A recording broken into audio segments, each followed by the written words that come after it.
Welcome to the GRG podcast, the place for all your gaming news, plus hot topics of the week.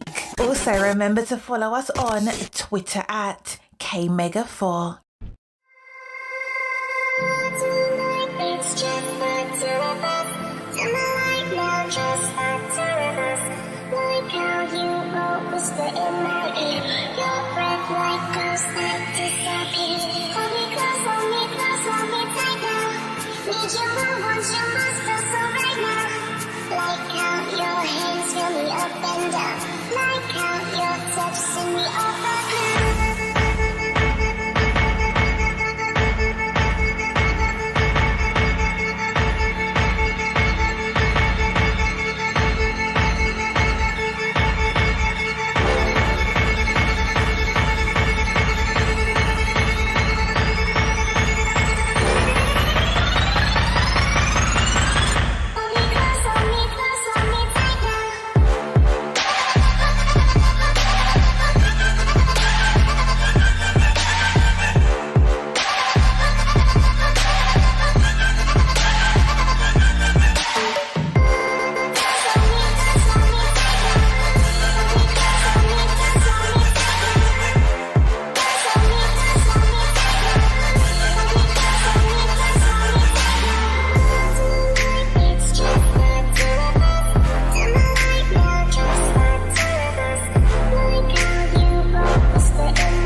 I don't see what Drake came in. Not trying to throw no shade. Stimulate. Anyway, what's going on, everybody? The GRG podcast is live. And as you can see, we're very light tonight, but we do have a special guest. And I do appreciate it because it was last minute, last second, because like everybody on the team is in the hospital or doing some stuff with the hospital. So big shout out to Sir X-Man. Saying he had to get his procedure done and all that. So so big fella, hopefully everything is all right and it's good. Matter of fact, I seen you playing some games, so I think you are still kicking. So that is good to know. And then of course, our girl D, her dog was tripping and said she was hysterical. She's at the vet. So, So shout out to Gingy and hopefully she's doing good. But then, let's get to our guest, man. This person really shouldn't be, if you're living on a rock, you just don't know, especially if you listen to podcasts, things like that. If you don't know this person, I don't know what to tell you, man. This person's been all over the place. He's been doing big things on big podcasts, got his own podcast, doing the most, man. One of the most memorable things I gotta say about this brother, man, is that every time I see that clip of him playing the Last of Us on the hardest difficulty and he's beating the hell out of that controller, I could not stop damn laughing every time I see it, because that shit was very frustrating. So anyway, what's up with your kids move? How you doing, brother? What's going on? What's up, Mega? Nah, I mean, I'm chilling, man. I'm chilling. Gaming. Playing quite a few games right now. I'm zenning out to Power Wash Simulator, but thanks for having me. And allowed me to come on the show. I appreciate it. Oh yeah, no doubt. I knew that I was going to be light tonight, and I was just like, well, man, I might just go ahead and just lock it up because there's so many games to play. I was just like, oh shit, I'll just probably do GRG next week. But when you said you was going to try to come through, I was like, well, no, let me go ahead and get that gun. And if for people out there who don't know, if maybe Ham Solo knows, because when I was on did his podcast where he talks, which I got to give it to Ham Solo. Ham Solo is, I think, already in the short time that he's been doing the YouTube thing or the content creator thing, I think he has probably got the record for the most interviews, because dude has like 2-3 interviews, seems like a month. It's ridiculous. But I do 2 a week. Oh, 2 a week. Jesus Christ. But Kids Move was the one to get me started into the YouTube space. So I understand that so everybody, if for all those stands that can't stand my ass, you blame Kids Move for that, because he was the one that enticed me. It was him. I won't forget, it was him. Rise and Grind. Shout out to Rise and Grind. I ain't heard from Rise and Grind in a minute. Yeah. Have you ever talked to He Rise pops and in the Xbox party every now and then. Yeah, so man. he's either. Yeah, I ain't talked to him in a minute. And then it was Lee, Darian is King or Anchorman, or who? It was Darian is King. Why I can't think of my boy's name, because I mean, we on Facebook and we talk every now and then. He Big Kahuna? Big Kahuna, yeah, I'm like, oh my God, I can't forget my brother's name, man. But yeah, shout out to them. That just tells you how far back it was. And then of course I was a part of We Game here for a hot minute, and then the rest was history. But yeah, no, man. Appreciate you coming on, brother. But Ham Solo, how you been? What's going on with you, bro? First of all, I appreciate the shout out. Definitely appreciate that. Oh yeah. But yeah, I've been doing well. Right now, since Kid Smooth mentioned it, I went on ahead and threw on Power Wash Simulator. My God, what is I'm sitting there. I'm sitting here playing. Kid Smooth wasn't lying when he said it's a really good game to play while you're doing a stream or something like that when you're not on camera. I've been on camera all damn day. Yeah. I was doing I did bullshitting podcasts on my channel, TSWS Gaming, which you can check out. Hit that like and subscribe and the bell and all that stuff, yada yada. I was also doing a live stream with me, Cozy Beluga, and Stankmal. We were all playing as Dusk Falls, and bruh. Ooh, we'll get to talk about that here in a hot minute. Yeah. We'll come back to that. But other things I've been playing, I just this week beat Horizon Forbidden West. That game, all right. Oh man! Ooh. I mean, it's all right, but we're not here to talk about that right now. Let's go ahead and move on. Okay. Let's see. I beat I'm towards the end. I'm on the third act of Ghost of Tsushima now. Yeah, I've seen the clip. I knew exactly where you were when I said, "Oh yeah, he's almost there." Yeah, that game right there is on the next level, especially with the whole family situation. It's insane. Year, in my opinion, that was game of the year that year. That was better than Last of Us too, in my opinion, by a good margin. By a good margin, that story was excellent. You know what else I thought was better than Last of Us 2? What's that? Or not Last of Us. I shouldn't say Last of Us 2 exactly, because Last of Us 2 was just it was fantastic. But the series of Last of Us, you know what I think is better? Uncharted. I just finished that. I just finished that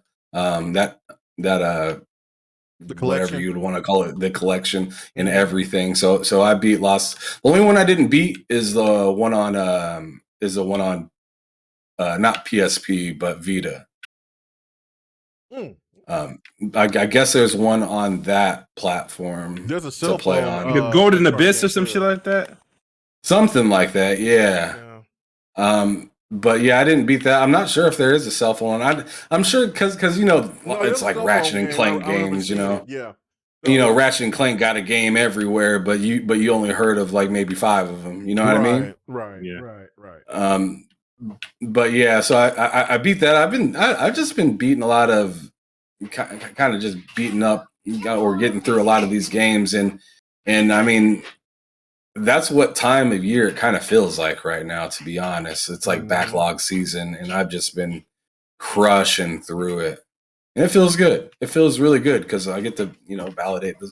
Oh, the game I forgot to mention that I've been playing. Forza Horizon 5 Hot Wheels. Yep, Let's go. that's what's playing right here in the background right now as gameplay. Bro, it is absolutely stunning. All right, what about you, Smooth? What have you been playing? So obviously I spent a lot of time on as Dusk Falls. I've done played the game, had multiple playthroughs. I still got one more playthrough that I'm trying to do. Um, so I've been enjoying that game. Probably one of the best, Telltale like Life is Strange type games I've ever played. Is up there with Life is Strange 1 and what's my favorite Telltale game? I don't know which one. They got a couple of them that I really really like. Maybe Wolf Among Us. But as Dust Falls, man, don't sleep on it. Like I said, they brought an amazing story where choices actually matter, and they didn't have a lot of work with. Obviously, there's no like traditional, gameplay. It's a like graphic novel, but they did a good job making you forget that it's a graphic novel because that's how intense the story is. From everything from the sound of everything that's going on, they were able to paint a perfect picture of those still shots with the dialogue, the story telling, the performance. Definitely recommend that game. It's on Xbox Game Pass. I've also, got the 100% completion in Bright Memory because I went to prepare myself for Bright Memory Infinite. 'Cause I'm playing that on the hardest difficulty available at launch. And Bright Memory Infinite's pretty good. It's pretty good, actually. Yeah, it's good. It looks good, runs good. So I've been playing that. I've been playing a little bit of Stray. Still not sure what the hype is all about.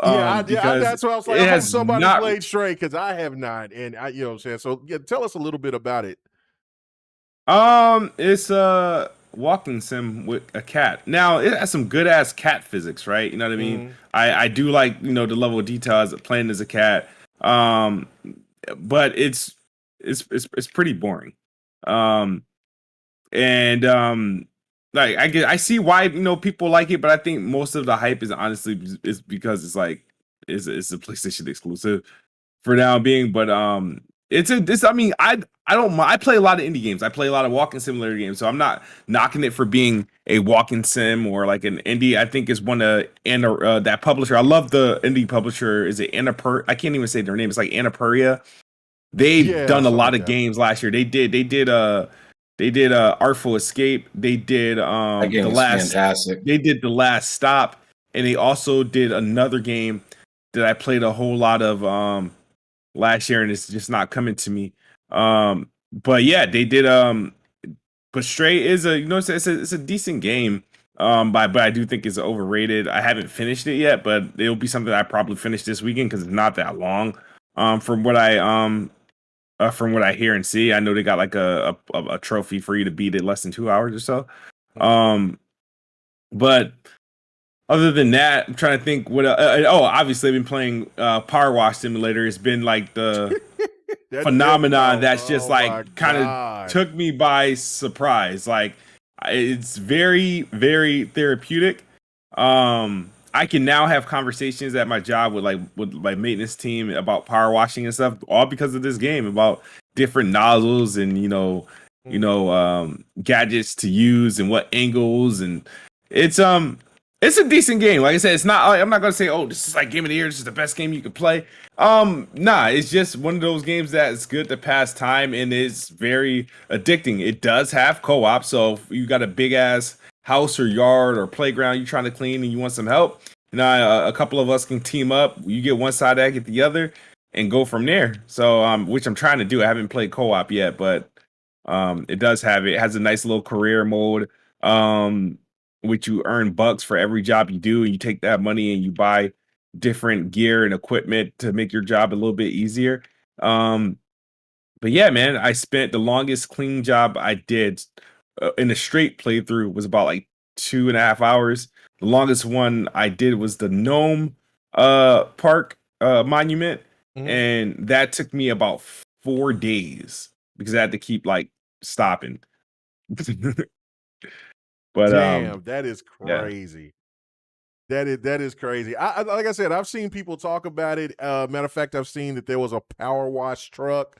Somebody made a power wash truck at Forza. So I'm like, oh yeah, it's hitting hard. It's hitting hard. But what's going on with you, Sleepy Goblin? What's happening with you, Soren X? What's happening?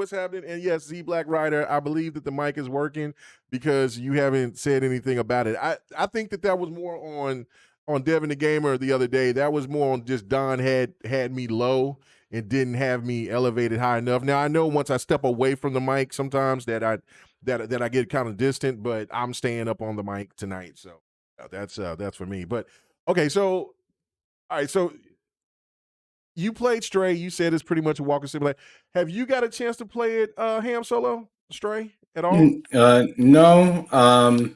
And my reasoning isn't like Stray at like having a problem, or I just don't see it as something I'm dying to play. Like I see a lot of people are talking about it and giving it a lot of props, which sure, it might be due. I'm not discounting that at all.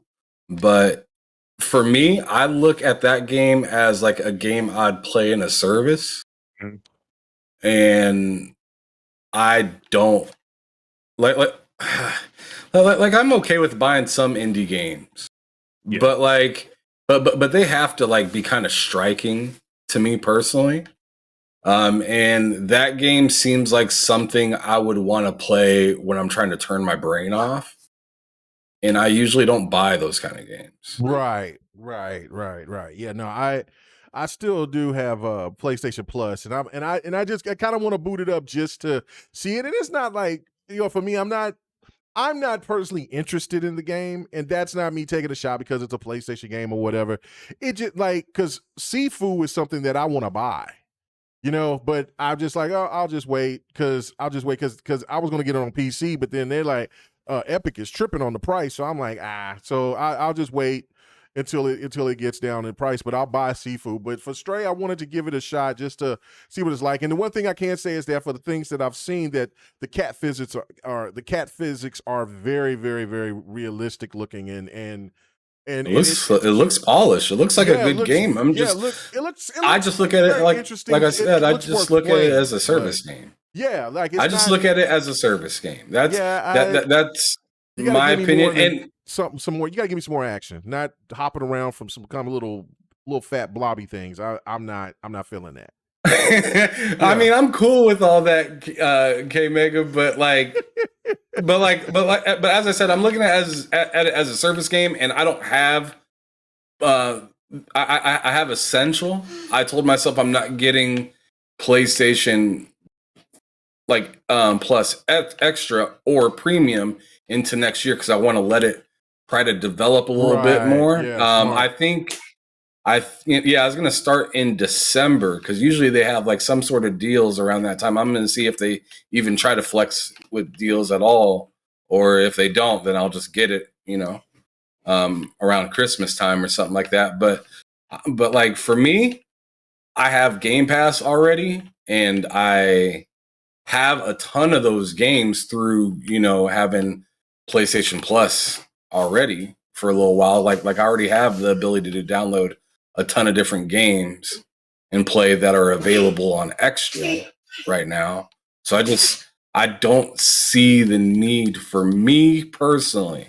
I mean, for other people, it's whatever. But for me personally, I have too many of those games that I can play already off of that Extra thing. And there's maybe like 6 or 7 that look interesting. Right. But to me, I just don't see the point in upgrading now when I know at the end of the year they could have like a surprise and make me want to jump on the service, because right now it just ain't it. Right. And it's definitely not going to be the cat game that gets me to buy no, it. no, Like, no, it's no. just And, not going to do it. and that's the thing. Like I'm the same way. Either I have that game already bought, it's in my backlog, or it's something that I already I've already played, or I'm just not interested in. Like, so Or you got it on Game Pass. right, yeah, or it's on Game Pass. So so yeah, for waiting for it to mature is very smart, because I'm thinking of the same thing. I'm kind of, because I know I think it'll be done by the end of this month. I don't know. I think I might let it lapse and then wait to see, because I mean, listen, I mean, for having Game Pass, it is so vital to have games day and date, in my opinion, especially from your first party. Even if Sony wanted to hold on to their top like 5-6 titles and not make them day and date, you should think of all the other titles that they release, especially when they do a marketing deal or something like that, that they would put that day and date into their service. But it is what it is. I mean, we'll be talking about Sony here in a little bit, but yeah. So okay, so we got to talk about As Dust Falls, right? Like Smooth really broke it down. He's gone through his second playthrough. I'm past the third. I'm past the third chapter. I'm a little bit further than where you are, Ham, and you just now got. I was hearing you while before you came on the show. You was over there started off. Okay, for me, that's the one thing I was nervous about, was the fact of the animation. Now the animation looks great, but it has that comic book weird type of feeling. And I was wondering, will that take me away from the story, because it isn't like Detroit Become Human, which is my favorite game in that genre. Like that's the pinnacle to me. That and then of course some of the Telltale games, and then you got like Until Dawn and others. So I feel that this game is up there with, so far from what I've played, with Detroit Become Human. I was capping for that game to be nominated for Game of the Year. I thought Detroit was so good. So and I feel that As Dust Falls is up there story-wise, and I'm not even done yet. Like, I've got so caught up into the game, that into the storyline, that like I don't even pay attention. I mean, Smooth said that. I said that on Next Podcast last night, that I don't even pay attention to the animations in that sense, because the story has gotten so deep and there's so many layers. So Ham, why don't you go ahead, and for the experience that you had, I know it's not you're maybe about an hour or so, a little bit more into it. What is your experience so far with As Dust Falls? So one of the main things I want to just point out What up, is, Mike? don't let that game catch you slipping. That is one of those games. This is one of those games that, like, it will make you mad if you make the wrong decision. Oh yeah.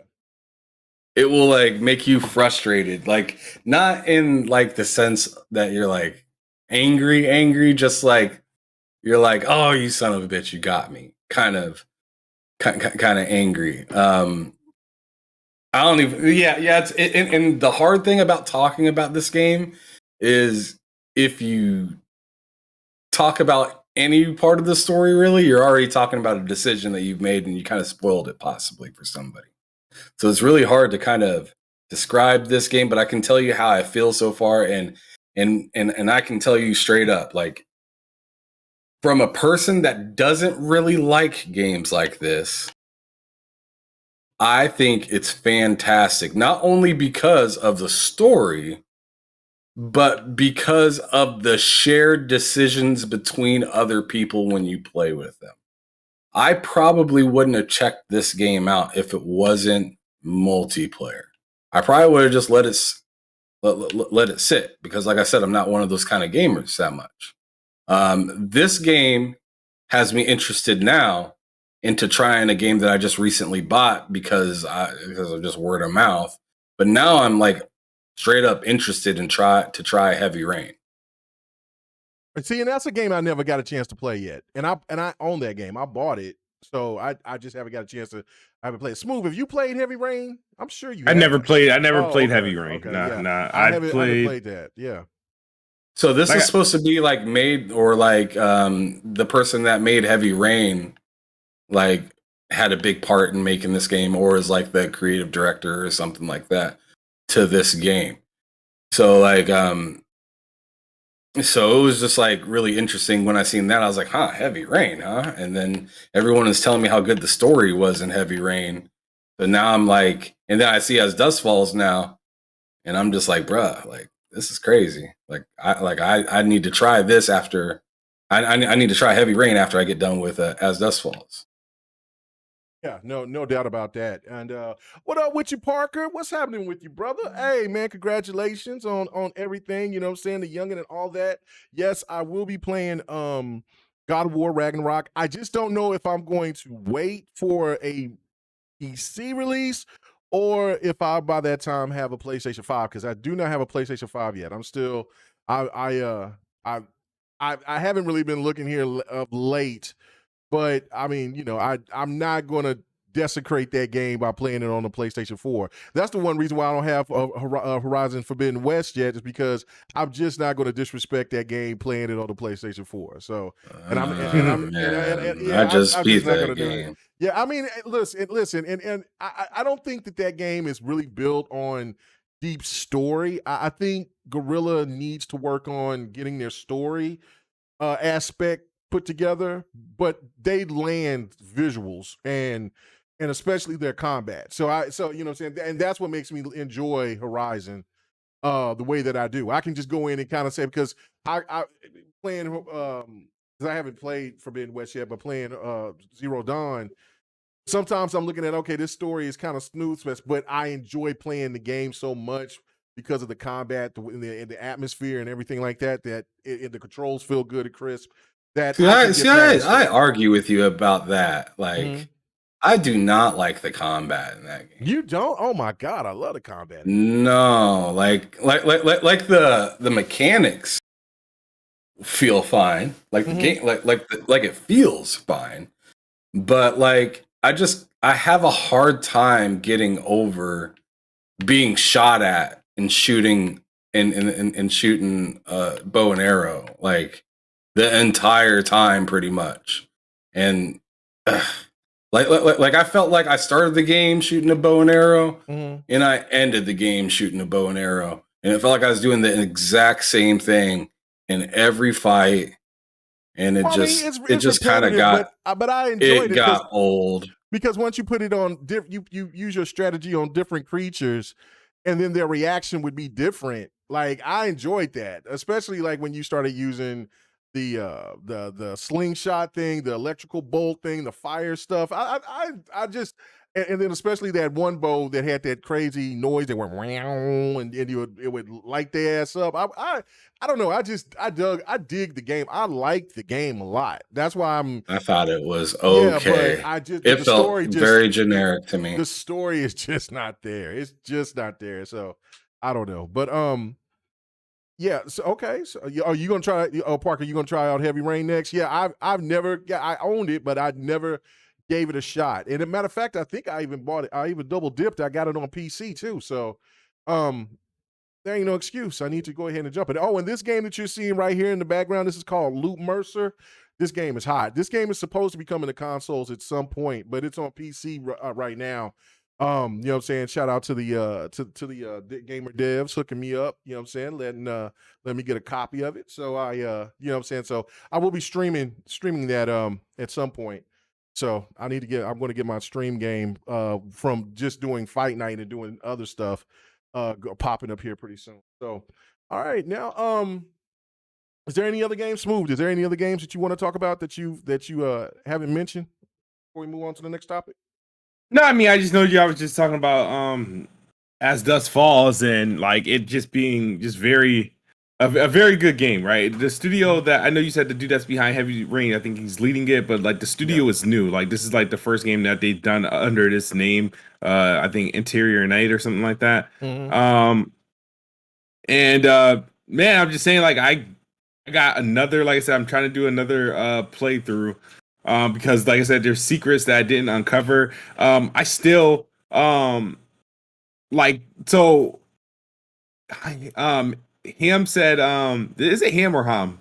It's Ham. Ham. It's Ham Solo. Yeah. All right, Ham Solo says something where this game, don't let this game catch you slipping. And now this game caught me slipping a couple times, right? The first time I booted up the game, I wasn't paying attention to the stars on the door on Zoe's backpack. And also in that first playthrough, because she asked you how many stars was on my book. Oh yeah, right? No, I guessed right. I just said 6. I was like, I got it right. Yeah.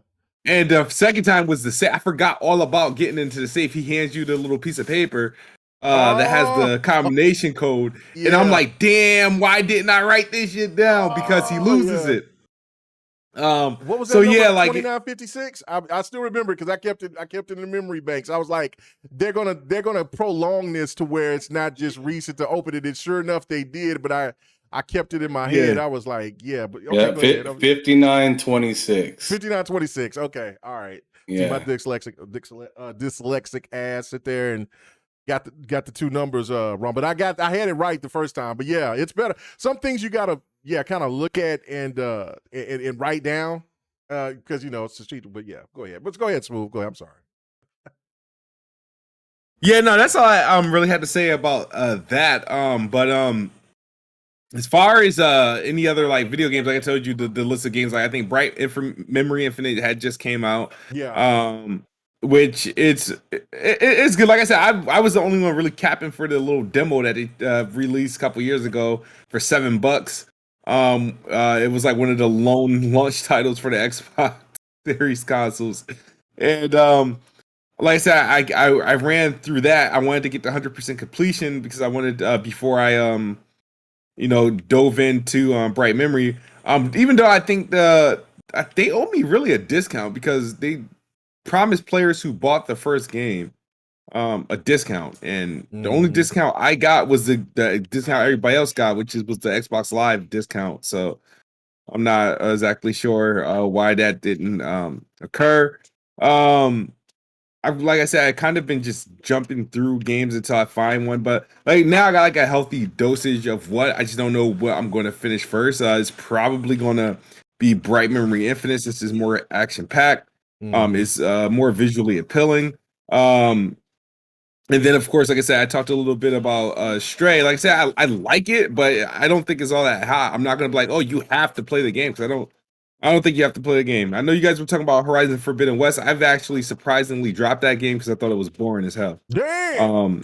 See? Yeah, it was just too. I couldn't you, bro. I got to a part of the game where I was like, man, I don't feel like playing this. Like, can I just skip this area? Oh, wow. Like, and that's one thing that can't happen in a game that's already boring. You get into a boring area, and they just want you looking around and reading and looking around and reading and stuff like that. And then I kind of was like, all right, I'm good. So yeah, see, I played it for a hot minute, and like I was excited while I was playing it and everything, taking pictures, taking little video clips and everything like that. And then I got all the way to the part where you get the bird, and I dropped it like I dropped that game so hard because once I got on the bird, I was like, man, these bird mechanics feel kind of whack. And I felt like I've been chasing getting the bird for the longest time because I was like, man, getting around in this game is not the most fun. And I really don't like the way it feels when you're riding like any of the animals in that game. It just feels you feel really big. You feel like you're just driving a bus on everything. And then I got on the bird and I was like, oh, flying the bird is like flying a bus. And then I just dropped it. And then I turned it on and like I said, I just recently beat the game. I turned it on and noticed that I was like 2 to 3 missions away from beating the game. I got that far and just dropped it for like 3-4 months. Damn. Oh man, I'll just wait for PC then. Like I said, I'll just wait for PC then. But I know I'm going to enjoy. I'd say wait for a sale. Well, no, I see it on sale but like I said, I got a PlayStation 4. I don't got a PlayStation 5, so I'm not gonna disrespect that game playing it on the 4 like that. I'm just not gonna do that. Oh yeah, for sure. I get that because that is one of the best parts of that game is the visuals. Man, it is. They get an A+ for that. Yeah, well, They get an A+ for that. Gorgeous. Yeah, it looks. It really is. It's just boring as hell.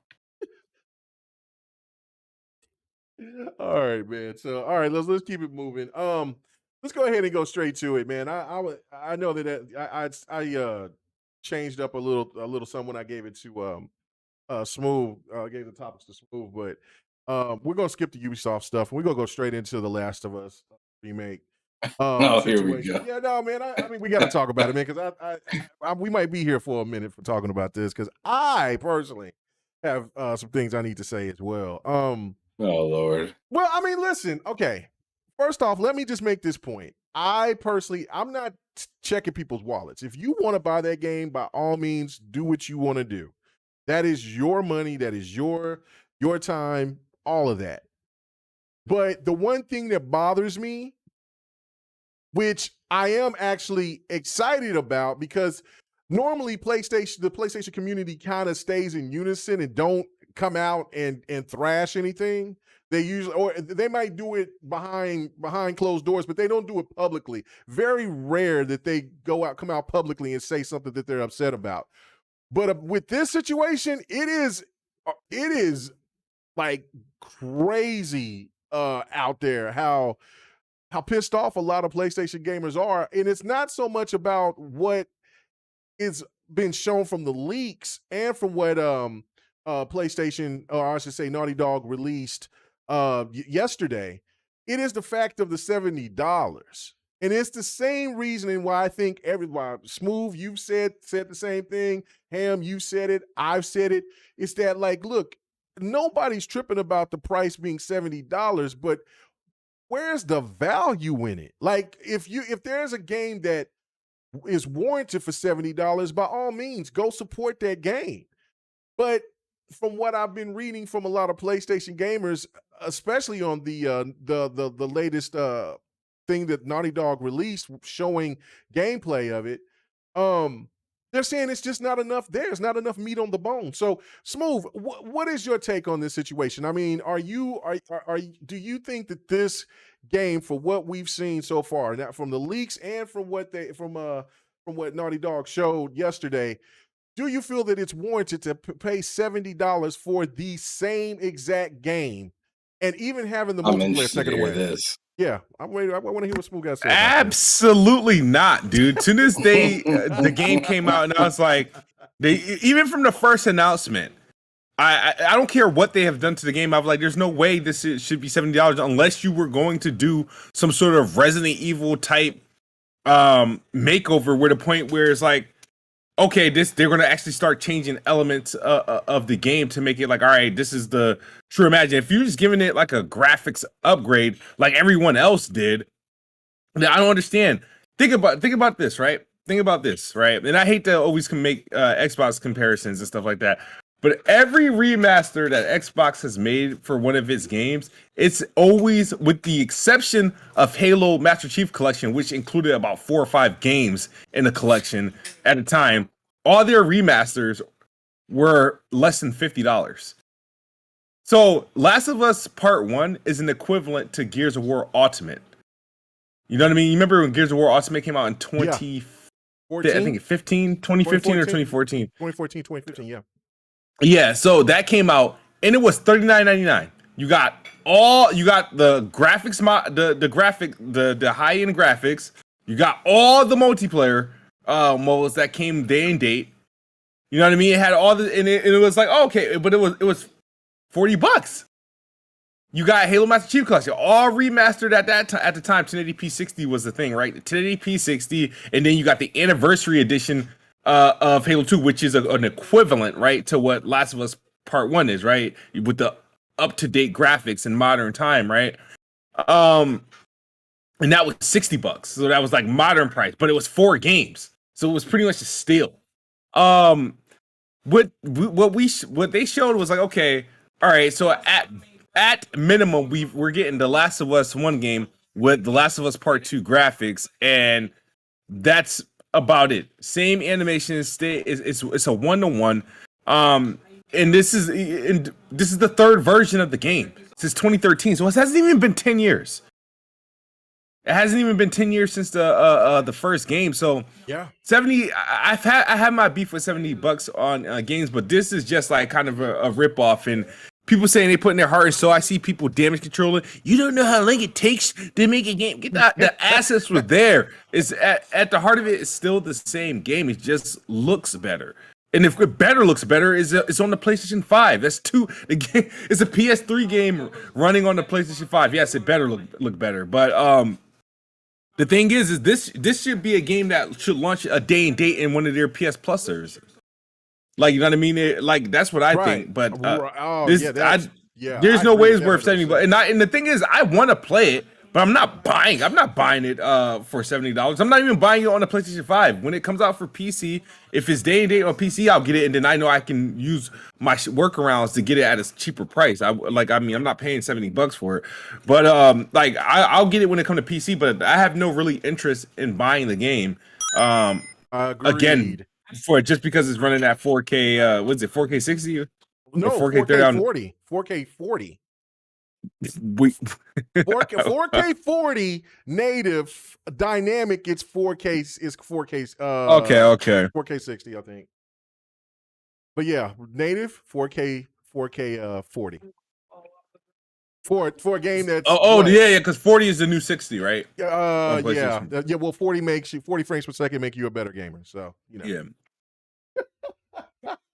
Yeah, it's a ripoff. But the thing is that they if I was I don't understand why there's not as much outrage, but the fact is there was already reservations about the price.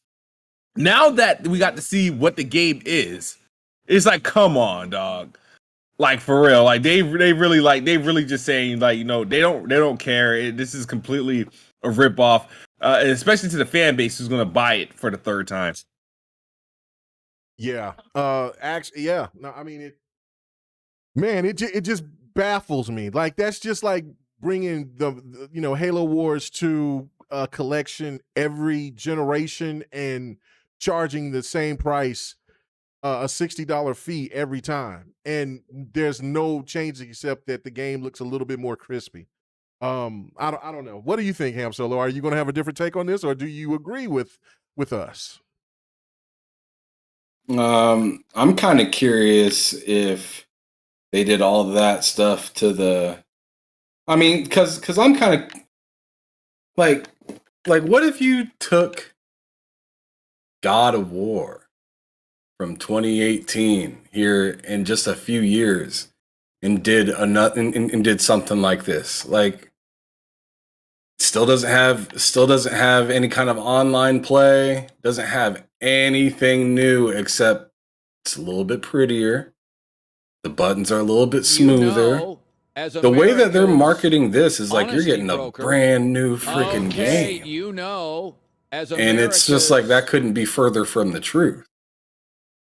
I personally don't like it. I don't care what anybody does with their money. Like, if you think that's except good, it's a little bit prettier, go for it. But for me personally, I just beat this game. I beat 1 and 2 back to back. Last summer, right? I did the same thing. Last summer. Mm-hmm. And it was because it came on PlayStation. It was on PlayStation Plus, and then they had advertised that they were putting Last of Us 2 on PlayStation Now. So I went on ahead and got PlayStation Now for literally a month. Beat Last of Us 2 and 1 in order. And now I'm here and I'm like, y'all are doing another version of Last of Us 1. Like, it's literally not interesting to me because it just doesn't provide anything that I need.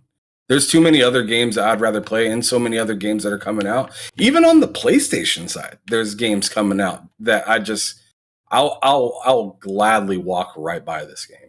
I won't even bat an eye. It's not interesting. Yeah, I won't say it's not interesting. I've never. It's not. I've never. It's not interesting. I've not got into The Last of Us like others. Like, and the second one I did get into a lot more than this first one. I don't know what it You is beat them about the both? first. No. I only beat the second one. I never beat the first one because I couldn't get through it. That's why it's interesting to you, bruh. Well, because the first one just, you're right, and I'm like, I need to get some more of this background because of the fact that I enjoyed 2. I didn't like how it played out, but I also didn't have a connection with some of the main characters from the first one. And then, you know, I've seen a lot of people had a disconnect with Abby and stuff like that. I didn't have that relation with it. So that's why I want to go back and I want to play the game and actually beat it. But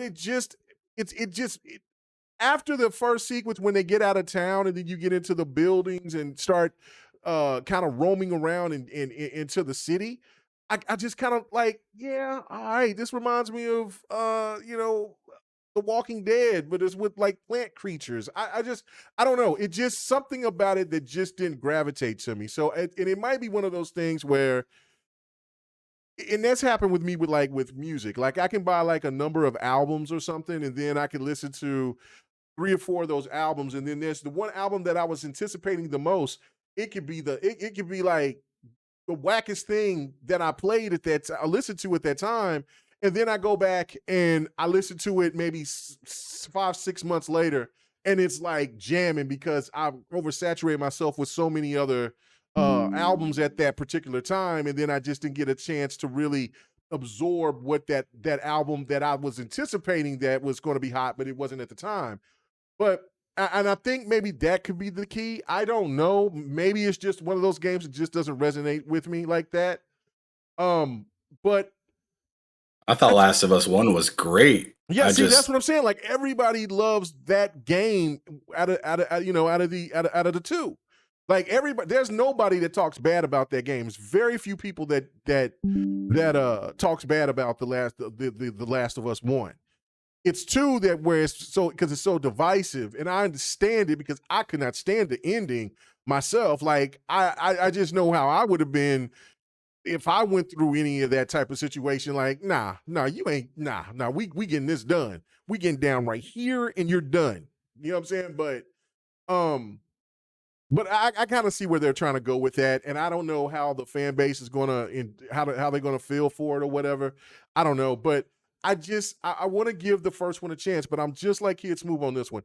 I'm gonna get that puppy on PC because there's so many more workarounds on me getting it for an affordable price that I'm not even worried about. I'm not even going to get a PlayStation version of it, even if I got a 5. I'm just not, like, because the PC, my PC is going to probably be on the same wavelength, or just the fact that I could do different things within the settings to where the game could play a hell of a lot better than what it would for just it being right there on the PlayStation 5 or whatever. And like I said, I'm not for any new game, I'm not gonna disrespect those games on the playing them on the PlayStation 4. I just won't do that. So don't you have Zero Dawn on PC? Yeah.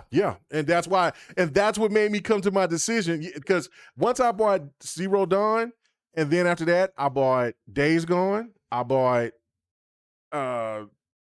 Persona 4 again. I bought like, and then I'm finna buy Spider-Man coming up here in a couple of weeks. So I'm like, oh, I know I'm not.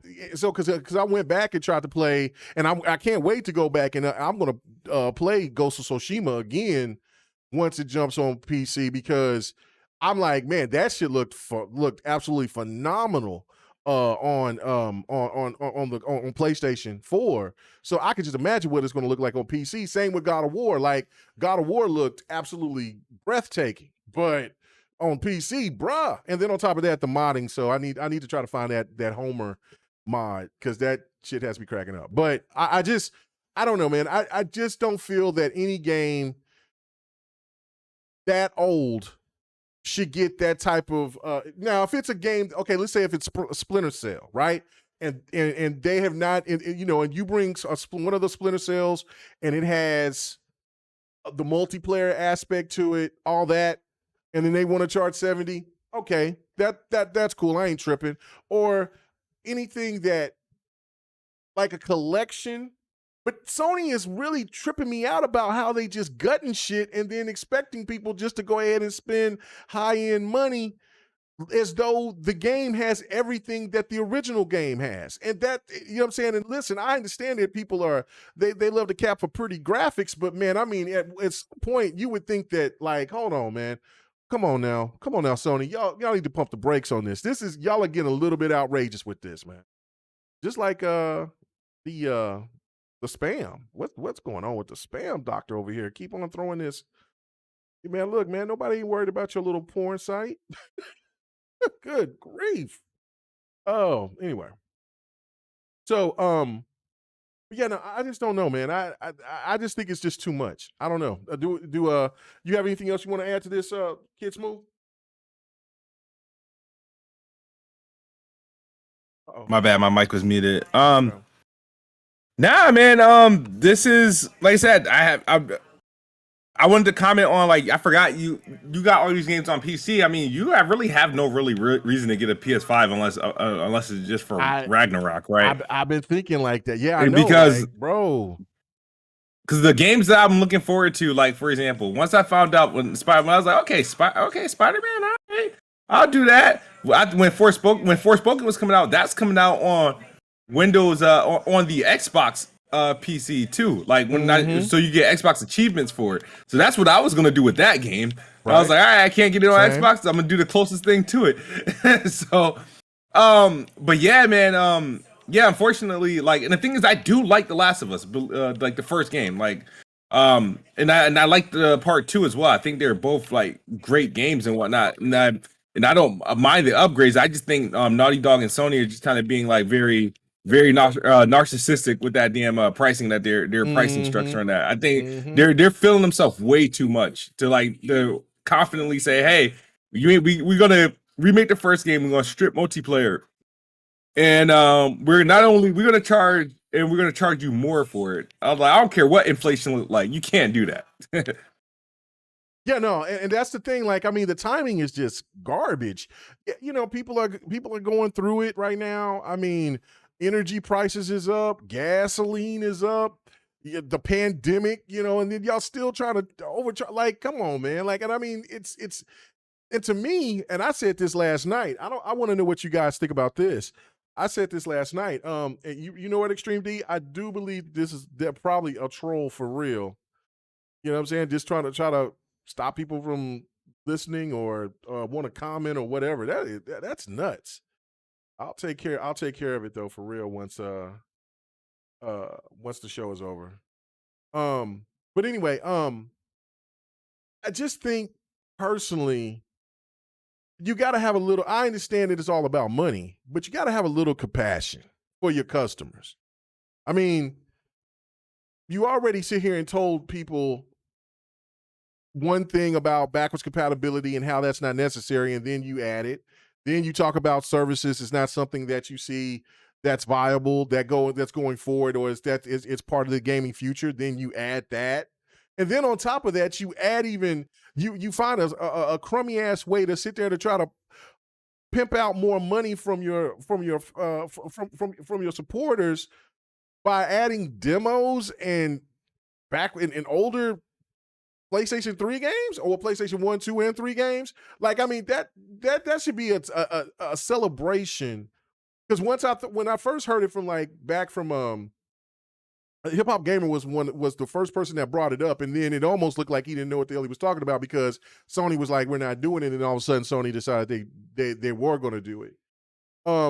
I just had the thought in my mind, like, oh, this is incredible. Now this will definitely make me keep buying a PlayStation from here on out, because I get access to PlayStation 1, PlayStation 2, PlayStation 3 games.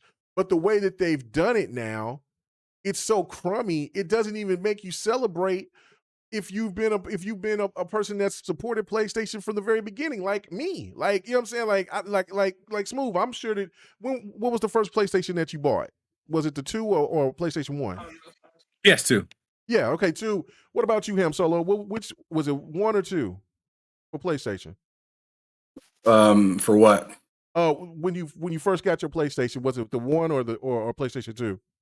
Oh no, I had a PlayStation 1. Okay, yeah. See, like, and to me, the PlayStation 1 is the GOAT. It's my all-time favorite console out of all the consoles. But the PS1 is the GOAT, is the overall GOAT to me. Like, there the variety of games, and of course they had so many goddamn fighters, and you know I'm a huge fighter fan. Like, it's second to none to me. Now, I mean, Dreamcast, 360, Sega Genesis is definitely I would say Dreamcast and the 360 is close, but to me the GOAT is PlayStation 1. That's all, and that's probably going to be for until the day that I die, because there was just so many great memories of me playing so many games on the PlayStation 1. But I want to celebrate that with the opportunity to play that with other gamers who hasn't experienced PlayStation 1 games, even though I know that some of them will look ugly as hell and some of them won't work, won't look like they're fun. But if people give them a chance, like if you have Wild Arms, or if you do a Xenogears, a Legend of Legaia, all this, but then they only giving you a select few games, and then only and like you said, it needs to fester, it needs to grow in order for it to look if this service is even viable. But it's like, damn, like, come on. Like, why you got to nickel and dime your supporters like that? Like, anybody who has those old games should be able to boot that shit in, put it in, and be able to play and show people some of those retro games, because retro gaming is very popular. So I don't know, man. It's just Sony just be tripping me out on how they do shit. That's why they're my side piece, and Xbox is my main. You know what I'm saying? That's it. And pretty soon, the more that they keep sending to these games to PC, I don't know, Smooth. I don't know him. I don't know people in the chat. I don't know if I'm going to continue to keep buying PlayStations, man. You know what I'm saying? I just support them just by buying those games on PC. I'm getting there. I'm getting there. It's getting to me. So I don't know. And you keep charging these crazy ass prices. I don't know. I just ain't gonna do. Not gonna do. All right. So let's go ahead and just move.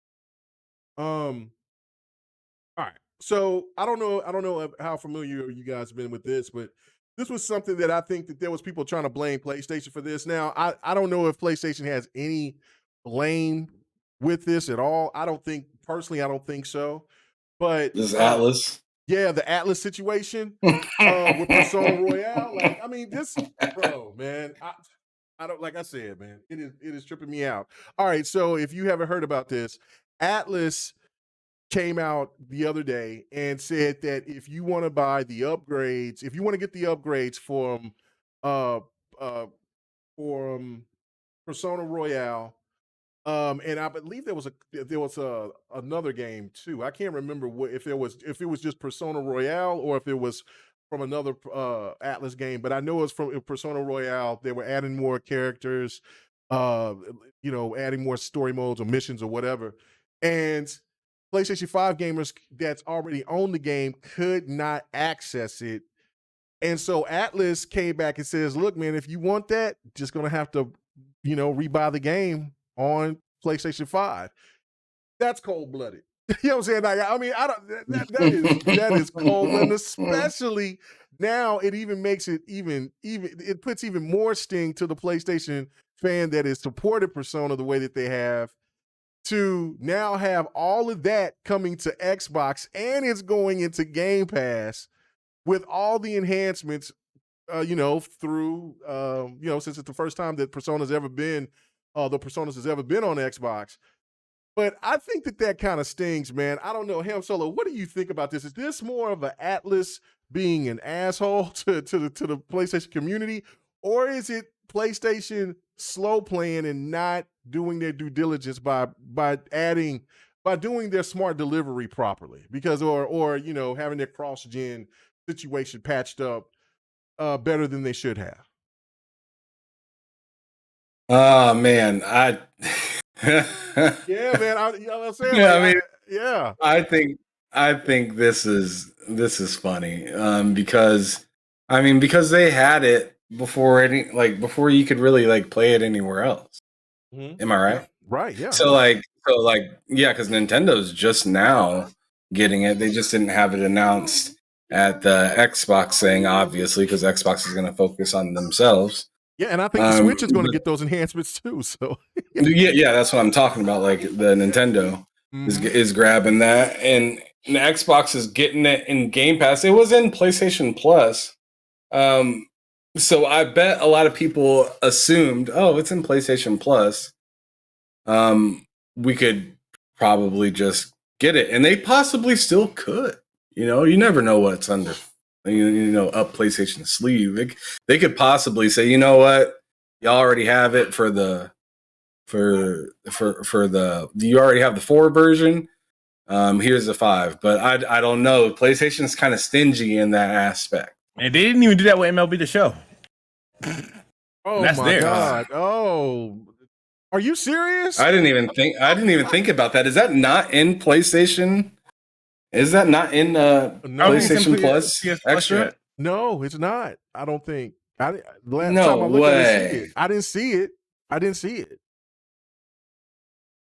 So I don't think it's in there yet. I will have to turn on the PlayStation people, and find out. Yeah. People, let me know in the chat if you got your PlayStation on or whatever. Let us know if MLB The Show 22 is in PSN. I think that they did offer the game for their PSN Plus. I believe that they did that, but it's not in their service. The last time I checked, now things could change, but that is nuts. That is nuts. So I think, honestly, I just think it's just bad timing and luck.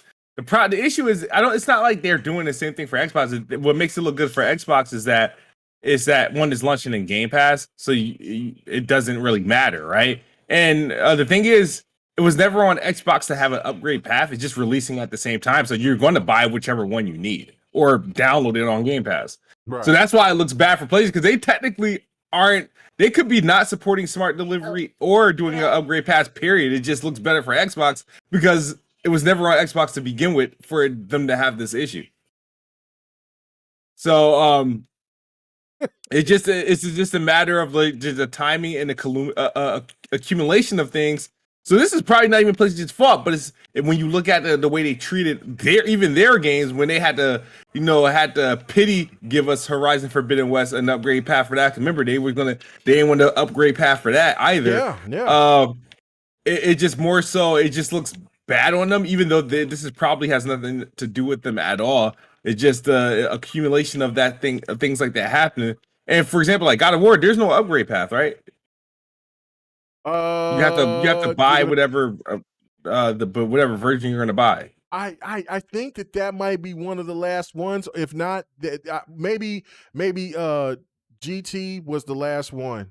Maybe I don't know. It's either God of War that's going to be the last one where you got the path, or it was GT, because because I don't think that this other one is only on PlayStation 5 only. The Last of Us remake, right? Yeah, which is because it looks almost as good as Last of Us Part 2, which is a PS4 game. So I don't see why it couldn't run on a PS4. Right. I don't know either. So that I need. I don't even know if it's going to be cross gen, but I don't think that because the only price that I've seen is the $70 price. Normally you would see the $60 price. So I don't think that I think that they might have stopped the path, but I don't know, man. I know that they're going to try to sell God of War for $60, but I think that you can still do the $10 thing for God of War. But I think after that, it's all she wrote. Yeah, you can. Just like The Last of Us. For God of War, I know you can. Okay. So God of War, because I thought I seen that somewhere. But after that, because just like what Soren is saying in the chat, he's like, Final Fantasy VII Remake, the newer games, they're only going to be on PlayStation 5 only. So that's it. So I think God of War Ragnarok is the last game that's going to have that pathway, because everything else is going to be most likely on the 5, I believe. Yeah, possibility. Possibly, for sure. Oh, man. So you don't think, or I guess that's not a PlayStation studio title, but I was gonna say Forspoken.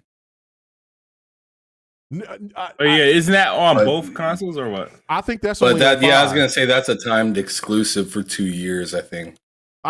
Which I don't understand. Why? What the hell do they need a game for 2 years for? I think that they're going to acquire Square Enix. I think Sony is, because there was something that I read today that said that Sony picked up on some attorneys for that combats against the FTC. So, which means that they're looking to probably most likely get a bigger acquisitions going forward. And I think Square Enix is the thing, because think about this, it makes sense. Instead of having the year exclusivity, do a couple of years, knowing that it's going to take, when you're doing your negotiations with Square Enix, that gives you plenty enough time to go ahead and set up to where those games will never see the light of day on Xbox ever again. So, and they'll lock down Final Fantasy. See, like they ain't gonna dare take have Final Fantasy be a part of anything Xbox going forward. So that's my thoughts on it. I think that's the whole reason for the 2-year exclusivity, because 1-year exclusivity is fine and games depreciate after 3 months. So it's like, and especially if it's single player game, those games go lower in price than a multiplayer game does. So it really doesn't make sense for them to just hold on to those games. Yeah. And then I guess also you think of it because they're going to put those games on PC eventually within that year, that they want to still not give anybody else the opportunity to get those games on Steam or whatever. I don't know, man. I mean, Sony's strategy, I mean, it's been working, but I think it's starting to catch up with them overall. I think now I think people are starting to say, like, look, man, come on, stop this shit. So I don't know. But I think it's more of a I think this one is more of an Atlus situation. But I think Sony should have been more prepared about the cross-gen thing. I think, though, they got hit over the head because of the shortage of the chips, and they were just going to go all in with not doing any by just doing PlayStation 5 only and kind of go ahead and let the PlayStation 4 kind of fade away. But because of that chip shortage, they're like, oh shit, we got to change our strategy. So I think there's a lot of things that played out, and they're just kind of scrambling a little bit before they get everything put together. But I think by 2020, by the end, I think by the middle end of 2023, they should be all right by that point. I think that all should be all taken care of at that point, the whole chip shortage and all that stuff. But let me read this super chat from Soren X, man. He says, great show. He says, I'm on PlayStation Deluxe in Australia and don't see MLB on the game list for full games to download for the service. I thought I didn't see it. Good God Almighty. That's funny, and that's pretty damn funny. That's pretty damn funny, bro. And I think that whole Atlus thing as much as we want to say, rah PlayStation and whatnot, it just shows it just shows how good Xbox is really actually just doing, because it's going to be for purchase on Xbox, and you're going to have to get the Series S and X version on there, right?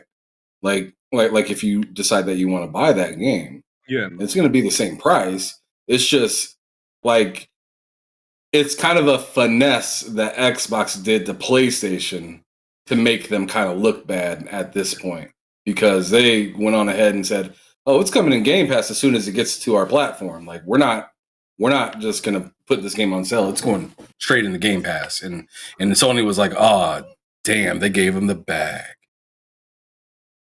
And Sony's probably thinking, I'm not quite ready to give y'all the bag. We have a lot of people that are willing to buy stuff and whatnot, and our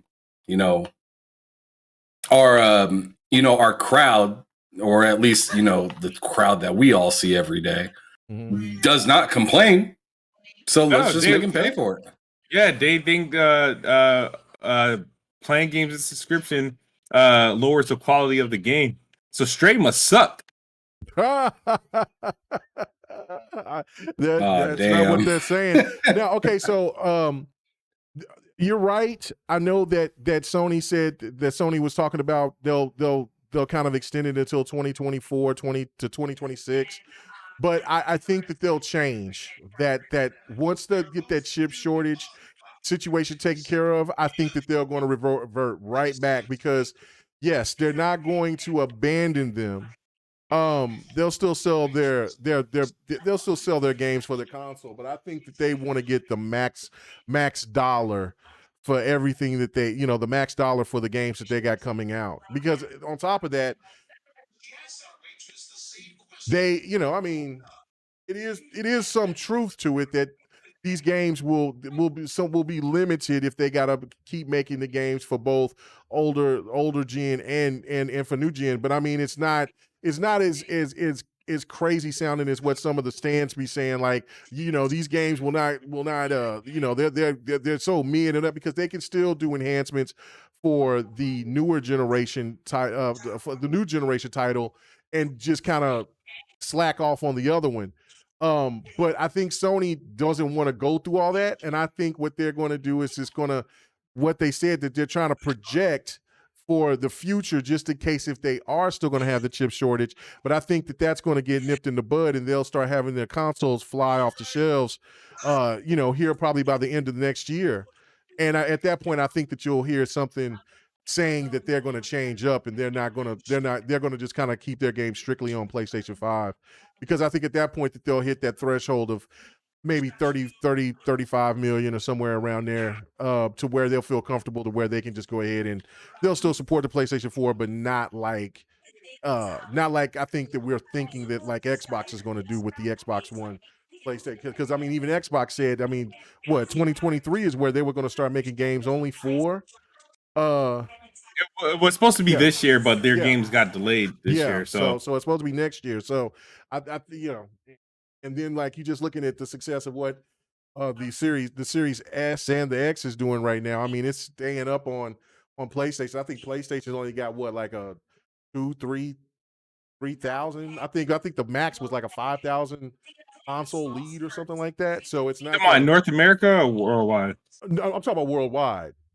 Oh, worldwide, no, I think PlayStation has like a 4 or 5 million lead. 4 or 5 million. That's what I said. 1,000. It's like less than 100. It's like less than 100,000. So Xbox might actually be winning in America right now. But yeah, that's what I meant. I meant million, not thousand. I'm sorry. But yeah. No, you know what's funny about the whole Stray doesn't even have PS4 Pro enhancements. Are you serious? Yeah, it's the PlayStation 4 version just running on a PS4 Pro. So it's not like the developers already stopped started skipping even supporting the mid-gen refresh for some of these games. It runs 1080p 30 on PS4 Pro and PS4. Oof. And people are saying that it's all right to pay $30, and that game is what, 4 to 5 hours long. When you're looking at a game like Bright Memory, that's anywhere from 3 to 4 hours long, $19. If you didn't, well, because like you said, it's supposed to get the discount, so it should be, I think, about 15 bucks. Yeah. But it's $20, and it's got enhancements, it's got ray tracing, it's got all the bells and whistles. I mean, so it can go 120 frames per second. Like, I mean, explain that to me. And the game has a hell of a lot more action and a lot of more things going on than what Stray is doing. And I'm not trying to discredit Stray. I'm just saying, like, that's just, I don't know, man. That's insane to me. That's insane. All right. Do anybody else have anything they want to say about this whole Atlus situation before we move on? Okay. Man, I just need Xbox to hurry up and just bag Sega up. I know this Activision deal got to hurry up and close through. $16, Yobi said. It said it's $16. Okay, so I already picked it up, so I got it. I got. I'll tell you, Yobi, here a little later. I got it for $7, but you know what I'm saying. I'll let you know how I did that. But you know what I'm saying. I got the little discount. That's but I'm good. I'm good. Shout out to the discount out there. But listen, I want Xbox to get Sega, but I mean, I want Xbox to get WB more than anything. I mean, me and Don is going back and forth about it because he's talking about that. If Xbox was going to, if Microsoft was going to try to acquire them, the whole, then that means that they would have to try to get the comics, the TV rights, and all that other stuff. And I understand that could be a headache, but I mean, if you look at the situation with the Netflix partnership, and then I'm really actually thinking that there's a possibility that that Netflix is looking to want to get bought by somebody here within the next 5 years.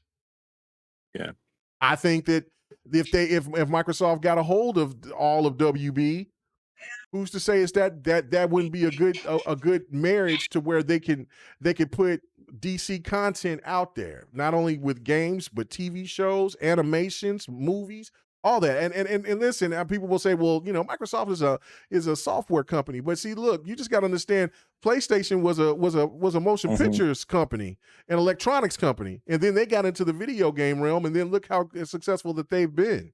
So it's not like, I think Microsoft has always been interested in wanting to get into that type of entertainment because of the fact that it's, just for what they did at the beginning of the generation with the Xbox One, with Quantum Break and so forth. If they can go ahead and try to pull and get Warner Brothers, and they could try to get down the line Netflix. I mean, they got so much money, they could do both without a problem. So I mean, I don't know. I just think that they want to get into the entertainment business as well. I mean, I don't know, but I mean, Sega would be great. I'm just enjoying the partnership that's happening right now. Like, Xbox is finally getting into getting these Japanese games that we were seeing back on the 360 and on the OG Xbox. So obviously, I'm loving what they're doing with that. But I mean, I wouldn't be mad if they got Sega. I don't know. What about you, Ham Solo? Would you want them to get Sega? Yeah, I'd love that. Yeah. I mean, a lot of history of the Xbox comes from Sega. Yeah. So I mean, I'd love to see them, be together, because when I was younger and I was seeing like Sega GT mixed with Jet Set or Grind? I don't remember. I think it was Jet Grind, or no, I think it was Jet Set actually. But Jet it was bundled into Jet Set. Yeah. Was it Set or Grind? Because there's two different ones. Yeah, there was two different. Yeah, Jet Set Radio and Jet Grind Radio. I just remember Jet Set Radio. I thought that there was another one too, but I can't remember. There was one that was combined with Sega GT in one pack for Xbox that you can purchase.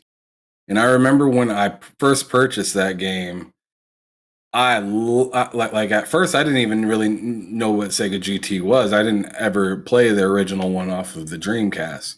So when I hopped in that Sega, I hopped into Sega GT after Gran Turismo 2. Like, that was my last one. That was my last Gran Turismo before I hopped into that. And man, I was surprised how good Jet Set Radio. How good no, I was surprised how good Sega GT was. But Jet Set Radio was also on the same disc on Xbox. You chose which game to play when you first booted it up. They had a few games like that. I think they even had like some sports games and stuff like that. I played it on Dreamcast. I actually remember that, Ham. I actually do remember where you get there's multiple games on one disc, and you get the hub and you select whichever game you're going to play, and then from there boost that game. Yeah, I think they even had like Inside Drive or something like that mixed with like tennis or something as well. So they used to have some of these like two games in one kind of things. And I just remember loving some of those Dreamcast games on my Xbox. They were fantastic. So to have Sega come over and be like an Xbox exclusive, to me, it wouldn't be like shocking at all. I would be really excited and happy about it, if anything.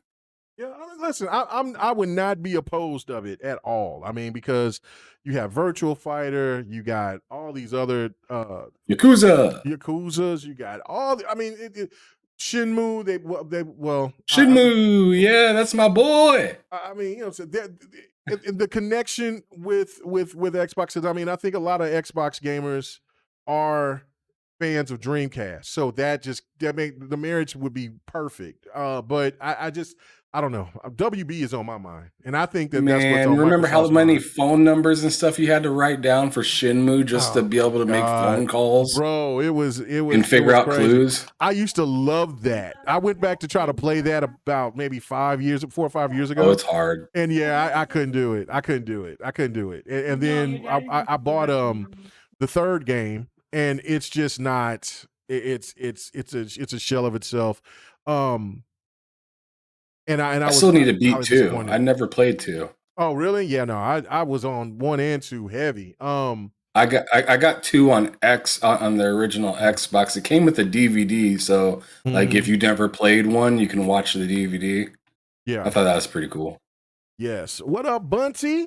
He was like GRG Nuff said. He says Wagwan. Wagwan? What the hell is that? What is that? That's Jamaican. That's Jamaican. He says Wagwan. I don't know. WAGWAAN. Wagwan, right? Sounds like a W station, a radio station. It does. But I think that because it's Jamaican, it's you know what I'm saying? So Jamon, Wagwan. I don't know. Let me be country, man. You talking to a country boy out here in Oklahoma, man. You can't be saying some wild shit to me, man. Because I'll fuck it up. That's just me. I'm bad with names. Yeah, you are. I'm horrible with names. I'm not even gonna lie to you. That's why, somebody's like, "Oh, you got a radio voice." Too bad I can't. You still get Locke's name wrong all the time. It's Loke. It's Loke.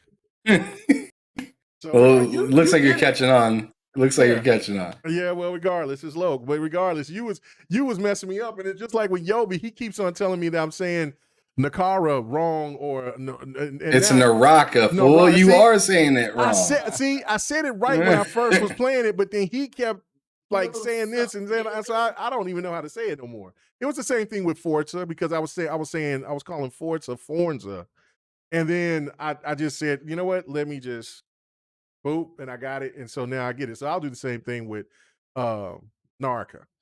I'll get it. So. Naraka. No, see, stop it. Okay, all right. What up, Birdo? I ain't doing nothing. In a minute. Oh my God, what's up, Birdo? It's been a minute. All right, so let's go on to this is one of these things for me that.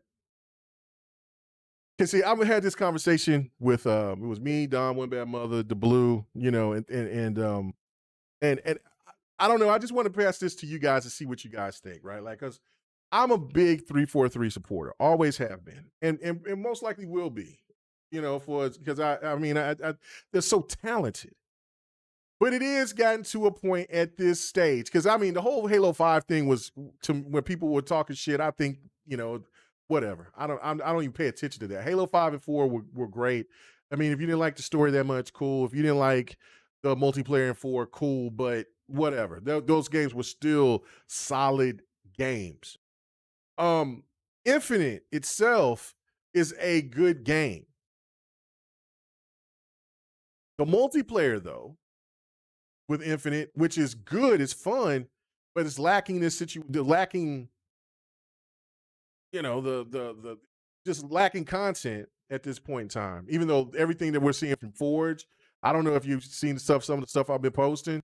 Oh my God, that Forge is going to be incredible. Like I was hearing really good. I've heard really crazy things from last year about how Forge was going to just blow people's minds, but seeing some of that stuff, it's blowing my mind. But we were having this conversation, and the conversation was basically bringing up because Staten's ahead, involved, and I get so frustrated when I see all of these deleted scenes from with Halo Infinite that would flesh out the story more. It just pisses me off because of the fact that why do you keep cutting things? And from my understanding, it's like, well, it's not Halo enough. And from that, it sounds like he's making it like, well, it's not Halo 1 through 3 enough. Now, I'm going to say this. I always make somebody mad when I'm talking about Halo. But in my opinion, if they make Halo just like Halo 1 through 3, Halo most likely will not be the face of the franchise for Xbox anymore going forward in the future, in my opinion. Because it goes into the same thing of what we're talking about with the Last of Us remake. It's the same thing. They've been there, they've done that. What you want is expansions with stories. You want everything to be expanded. I don't know. I'm saying I won't get to a deep. We're gonna get into a deep discussion about this. So, Smooth, what do you think? Do you think that if Halo doesn't expand itself, do you feel that the franchise itself will not be the face of Xbox? It's not going to be relevant or fall of or fade away. Halo was always going to be relevant, but will it still maintain being the face of the franchise? Knowing now that Activision is going to get acquired, pretty much, they're going to acquire other entities. I mean, the acquisitions that they already got now, they're gonna have incredible games that's gonna be coming out. Do you think that Halo is still gonna maintain being the face going forward in the future? No, because it's not the face now. I don't know what the face of Xbox now. You got to think about it. By the time this Activision deal closed, Xbox would have multiple franchises that are bigger than Halo. That would include Minecraft. That would include Call of Duty. You could say I don't know where Overwatch ranks or World of Warcraft would be. Like, obviously that's pretty big. Yeah, they're massive, yeah. So you got things to consider and which is at this point, I'm fine with that with Halo, because the thing is like when we're looking at Xbox in like 2015 where they only own 3 studios and Halo got to be. I mean, I think Gears has had like no even like a better time. It's not that Halo is bad. Right. Halo Infinite, and I apologize, my TV is a little bit loud. Halo Infinite isn't bad at all. It had a great campaign, a great multiplayer, but the problem is that because it's in this free-to-play model, it can't keep up with other free-to-play games with constant content updating. And 343 I'm not a fan of their approach. Now, personally, I don't care about their content drops and stuff like that because I don't play Fortnite. I don't play Apex. I don't play any of those games where these seasonal games. I don't do that. I just play. I literally hop in and out of Halo and I don't play Halo for any of their seasonal stuff. I don't follow the battle pass anymore. I just play casually. But I'm a rare breed. I'm like an old school player. I don't play for any of those gimmicks. But because they're trying to serve people that do play for those gimmicks, it's failing at it. And the thing is Halo Infinite. There's nothing bad about Halo Infinite. The gameplay is superb. The campaign was superb. I mean, I'd rather them focus on adding another expansion or some shit, like a campaign expansion, than whatever multiplayer. Because once Forge comes, technically 343 doesn't even have to make any maps. They just have to highlight community maps and put that in a rotation for people. But as far as it being the face of Xbox, no, it'll be a cult face, but it's not going to be like it's not even a face now, right? You know what I mean? And Xbox has no face for IP. You know what I mean? They got to that's where the Bethesda's come in. That's where Activision comes in. And they pretty much have to do whoever takes off from this new generation of Xbox will be the ones that take off. But the way I look at it is like Halo technically held the reign for the OG Xbox days, right? Gears pretty much was it for the 360. And for the Xbox One, they kind of just, traded, but there was I think Forza Horizon kind of just the Forza series kind of just snuck in and carried Xbox One. Yeah, so which is different. So this generation, everybody should be eating. It's just that Xbox got to be honestly putting the games front right now.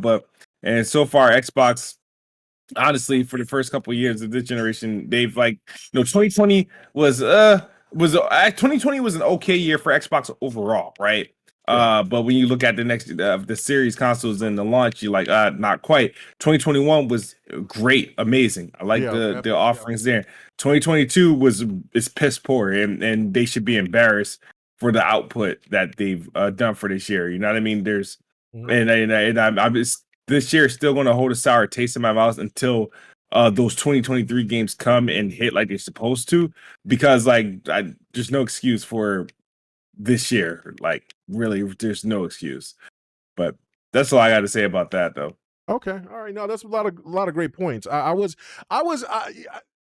not expecting you to say that it wasn't the face. Now, but you make a lot of legitimate points. I don't know, Ham. Are you in agreement with this, or do you still look and see as Halo? People in the chat, let me know as well. Do you still feel that as Halo is still the face of Xbox at this point in time right now? I'm saying in the future, but what Kid Smooth saying is right now it's not. You agree? I 100% agree that it's not the face right now, because the face of Xbox is Game Pass. Oh, Game Pass is the face shit. of Xbox. Oh, shit. It is. Oh. I mean, Halo, like these games are now hors d'oeuvres. You know what I'm saying? Like, they're not exactly one game means everything. Like, Starfield is to be the big game, but no one's expecting that to be the face. Halos came out and it's been, fun to play, missing a lot of stuff, but that's when but that's when the face of that franchise, to me, in my opinion, fell off. Is when they kind of dropped the ball. They dropped the ball, and you know what Xbox said? Ignore Halo. Just keep playing games in Game Pass. Just we got new stuff for you. Don't worry about Halo right now. We got new stuff for you. We got stuff for you to play. And for me, that's when Xbox went on ahead and said, you know what? You ain't the face no more, dog. Game Pass is. You know what? Y'all are making some very, very legitimate points. I still think that Halo is still the face because it's still the most highest grossing title on Xbox. But I feel that something is going to overtake that. I don't know if that's going to be eventually with Gears or if that's going to be Forza. Forza is smoking. Playground cannot do anything wrong right now at this point, especially and then if GT7, which I'll say GT7, if Forza Motorsport comes out and it's going to be as hot as I'm anticipating it to be, or for even what we just seen, Forza is definitely set the tone, and then that's crazy because that's a racer. But there's nobody that can deny, even the most diehard PlayStation stand, they will say, well, it's just a racer, but they cannot get they just like they can't bring take Halo out their mouth. They can't talk. They can't. They do the same with Forza, because Forza is that beast, is that juggernaut. They can't even talk about Gran Turismo in the same breath with Forza now, because Forza is just dominant, just took over. But yeah, it's going to take, to me, it is like when you look at, see if it's Starfield, is it going to be that? Is it going to be Skyrim? Is it going to be Call of Duty? Because Call of Duty is always going to hits their numbers. They're now, even if when they have a slow year, they still are eventually going to make a comeback, because Modern Warfare is going to rush. It's going to crush. So, I feel that there's just so much competition there, and I do feel that because they brought Staten in, and now Staten got this other guy in that was a part of old Bungie, and I know that because Don was pretty excited about the new art designer or whatever that they have, and he's kind of a fan of the Halo 4 or 5 look, they wanted to make it look more modern. Or futuristic, instead of looking kind of going back to the Halo 1, 2, and 3 look or Reach look. That's a positive, but I think because when they having Statham get in there and have full charge, full reign, I think that he's just going to cater to just the one group that speaks the loudest, and that is the Halo fan that wants Halo 1 through 3 or Halo 1 through Reach every time. And I think that at that point in time, if they do that, if he makes that mistake and do that, then Halo will definitely lose the face of being the face of Xbox, in my opinion. Bro, I'm telling you, mm-hmm. Halo fumbled. And Phil Spencer looked over at Xbox and was like, initiating all procedures with extreme prejudice. Bro, you're not lying, because I think I said this on GRG a couple of weeks ago. I said that, listen, if 343 can't get this right, if they can't get if they cannot get this right after the having stake in it, if they still cannot get a grasp and they have to reset again, 343 will not have control of Halo anymore, and it will be somebody else. A lot of people are saying, well, we would like to see the people that make Doom do it. What's the name of that studio? Some ID or is it just Software? ID? Id Software. It's software. Yeah. I'm saying he'll go to Activision, since Activision already knows how to do a lot, live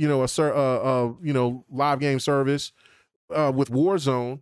They know how to bring action and straight fire ass story content because of what they do with Call of Duty. So I'm thinking Activision would be the one that would take over at that point. But I mean, if it did it, that would be fun too. I mean, I'm not tripping. I mean, Doom is great, but I'm just saying, I think this is 343's last chance. I really do, and hopefully that they'll get it right. Because like I said, I'm a 343 fan, and they've showed their talents. I mean, and it's like what people are saying in the chat. I mean, we all agree that Halo Infinite was not a bad game. It was a fun game. It was great. There's elements to Halo Infinite that they cannot take away and try to nerf it or just kind of say, well, that was just an Infinite with basically the open world aspect and like the boss battles. The boss battles just made Infinite 10 times better in my opinion. But then there was also the facts that bothers me, that there wasn't enough detail to the story.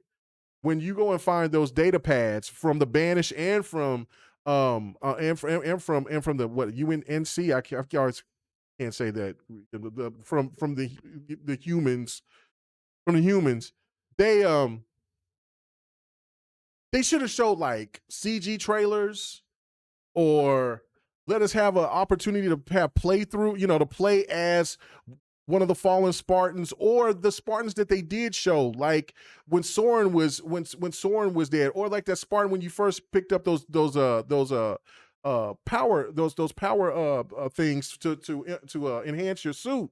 Like let's find something or get a little bit of acknowledgement of what happened. Why did they get in that position to where they got killed? So like that was, to me, that was the biggest part that bothered me, was that there wasn't enough meat on the bone to sit there and to give me to make me feel for any of those Spartans, because it was just so lackluster in that space. I hope you guys agree with me on that, because I just think that you can't keep cutting. I mean, like, look, it's nothing wrong with having Halo to be 25 to 70 hours long. Just give the option for people who don't want to go in depth into the story, or in depth, and they just want to beat the game. They just want to get to certain spots and then they get it done in 15, 20 hours. But give other players the opportunity to, hell, if you can push it to 100 hours of gameplay, let us do it. You know what I'm saying? So, and I don't know, man. I don't know. I think. Go ahead.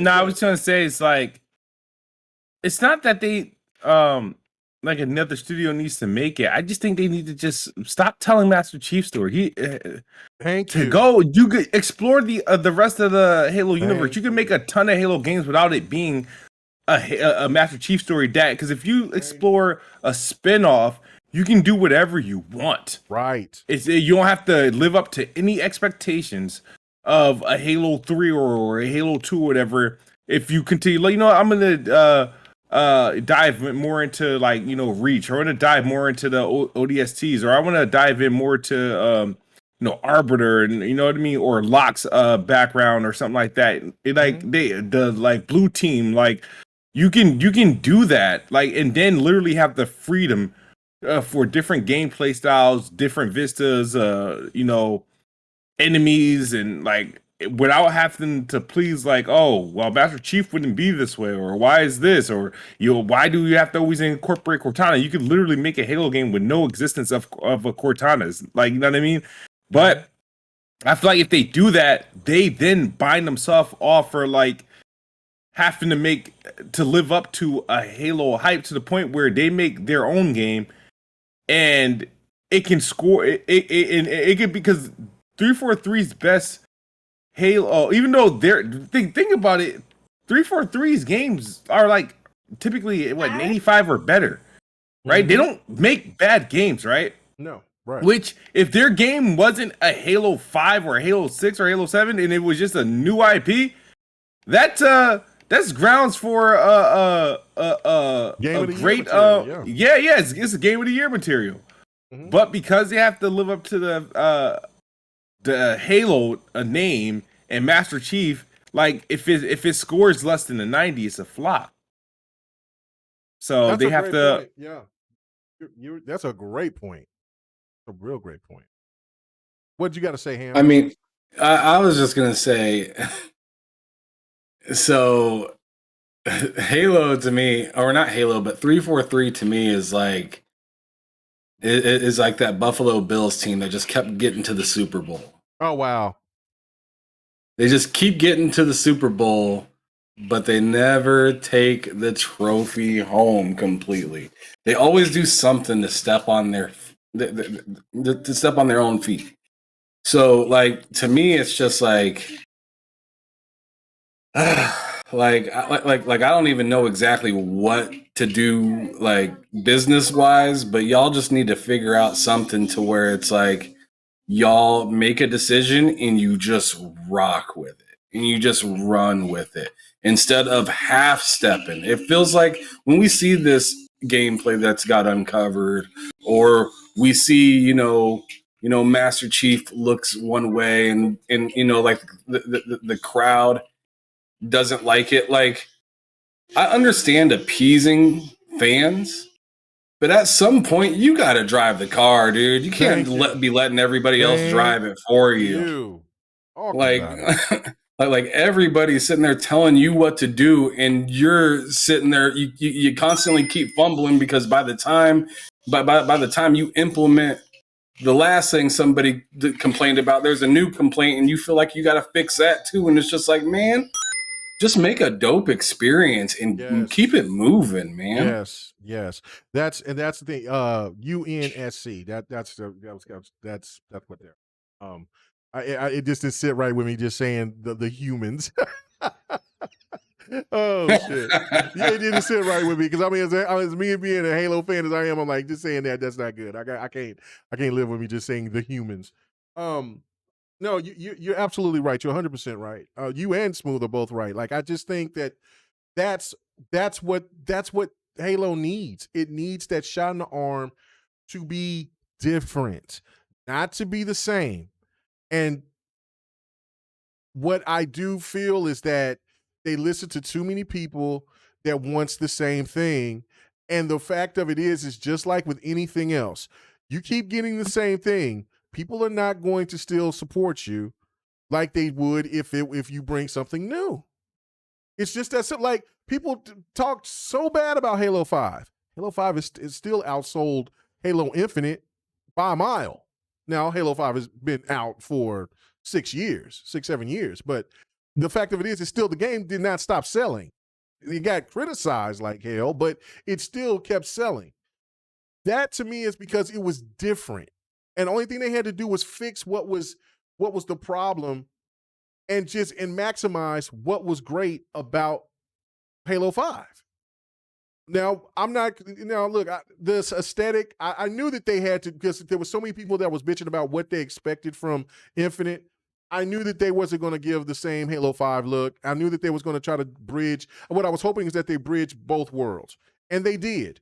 And I was like, you know what? This is the perfect. They taking away some things that I love from Halo 4 and Halo 5, but they're also taking away some things from Halo 1 through Reach. And I'm like, but they also have given some things from both. I said, this is the perfect marriage, especially the way the multiplayer feels. I can live with the aesthetic, all that. People still bitched and complained. Said it wasn't enough. So, I mean, it's like, you're right. They got to drive the car. They got to get behind the wheel and just make a good game. And what Smooth said, he's absolutely right. If they just went ahead and just did what they wanted to do, they might have one of the best games and probably revitalize Halo to almost Halo 2 status if they just go ahead and just do what they want to do. You'll never know until you try, but I feel because they brought Stathan in, and I think that he is all about keeping the old Bungie tradition I think that's where they're going to go, and I feel that and then Halo's going to lose its face of the franchise, which you guys already think that it's already it's already lost it. But I mean, damn. I mean, I think it lost its face of the franchise, yes, but I don't think Halo is like dead. No, Halo will never die. Like It's too unique. Like it's gonna Nothing be like it. like it's gonna be that game on Xbox. Like if they keep pumping out Halos, I'm gonna keep playing them. You know that is what it is. But what I'm not gonna do is just sit there and say, oh, just because you were the face of the OG and damn near, if not the face of the 360, that doesn't automatically just make you the face forever. Right. No, I mean that's the one. I mean, because even if you go and look, like PlayStation didn't have a face for a long time. It first came out and it was Crash Bandicoot. Then it was Twisted Metal. Then it was God of War. Then it was something else. Then it's The Last of Us, and then I think it's now back to God of War again. Like, I mean, I don't think PlayStation's identity it's been for the type of games that they bring, not so much of having the face of anything. I don't think anybody could. I don't know. I mean, because I mean, out of the 6 games, I mean, I would say God of War would be the game for PlayStation for me, because God of War is my favorite franchise from them. But I feel like they don't have a face that is just that one IP that just it's the one, So I don't know. So yeah, it might be that time where Xbox has expanded to that degree to where that their flagship is now pretty much will be still relevant, but not as relevant as it was. And this gives an opportunity for others, like maybe a Hellblade or something else to start being the face. But I don't know.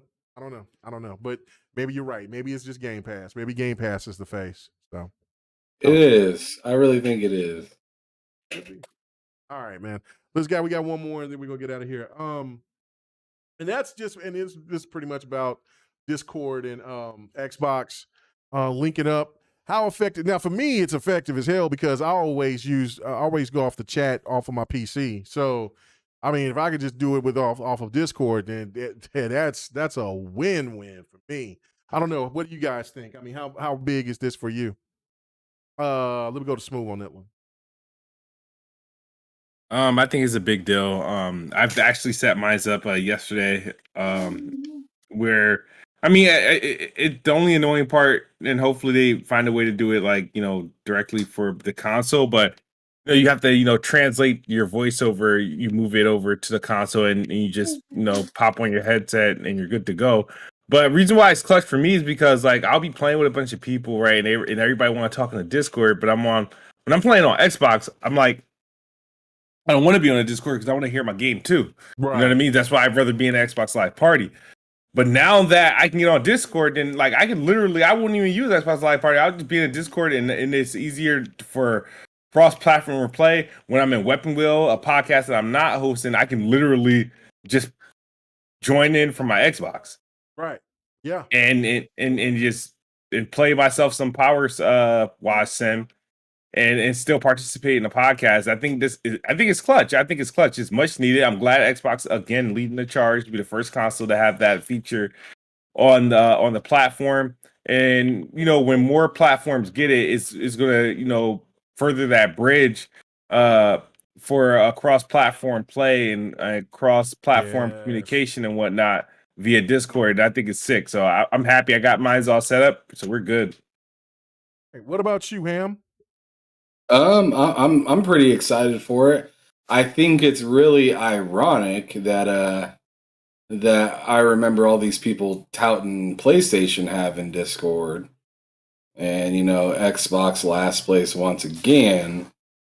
But now we got the beta before it even is out on the PlayStation. Yeah, that's and right. that's interesting. And you heard similar things about Netflix and and PlayStation partnership, and that's an Xbox. That's looking like Xbox is actually going to be partnering with them. So, like, to me, it's just like for that situation in specific, I'm just thinking, like some people are just too proud without any facts. Just sit back, enjoy what you can. I'm really excited for it, but as of right now, it's in what is it? Is it the alpha? And I'm in beta. Alpha. Skip ahead.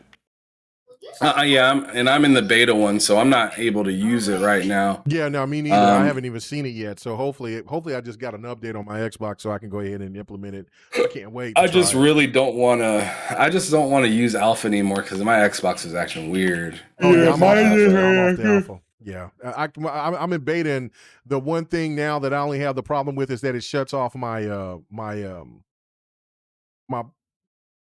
hard drive, my hard drive where I have all my older games, and so it shuts that down. It does some kind of weird thing, so I have to unplug it every once in a while and then plug it back in, and it'll work. But that's the only issue. Yeah, when I was in the alpha, it was tragic. Tragic. It was tragic. Oh, let me read this from Berto. He said, even with all that, Halo 5 multiplayer is still the GOAT in the franchise. You are absolutely 100,000 million billion correct.